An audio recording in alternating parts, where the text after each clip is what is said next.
Combien de temps vous avez passé en Turquie? Je suis en Turquie depuis un an et demi.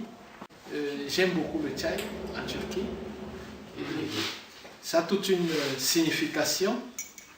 J'ai vu un film où on disait en Turquie, le tchai, le drapeau est rouge.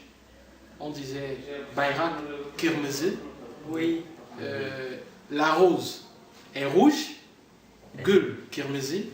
Et tchai est rouge, tchai Kırmızı.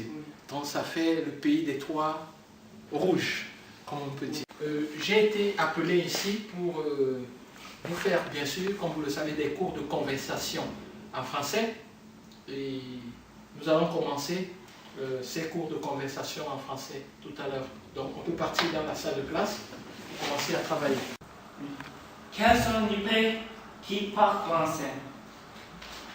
Oui, les pays qui parlent français, dans le monde, il y en a environ 77 pays qui sont regroupés au sein d'une grande organisation qu'on appelle l'Organisation internationale de la francophonie. Moi, je viens du Cameroun et le Cameroun fait partie de cet ensemble de la francophonie.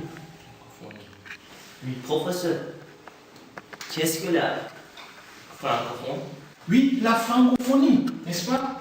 C'est un ensemble, comme je le disais tantôt, de 77 pays qui partagent la francophonie, n'est-ce pas?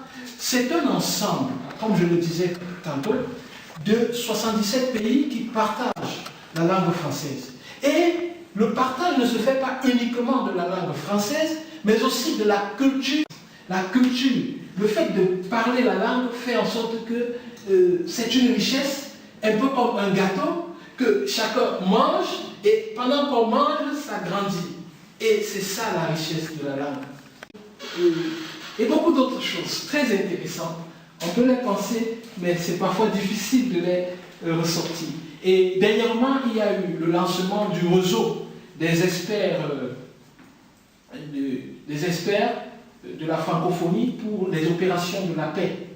Et donc vous voyez qu'en parlant le français, on parle aussi de la paix, on s'engage pour la paix. Et c'est très important. Merci. Nous verrons la semaine prochaine. Oui. Ok?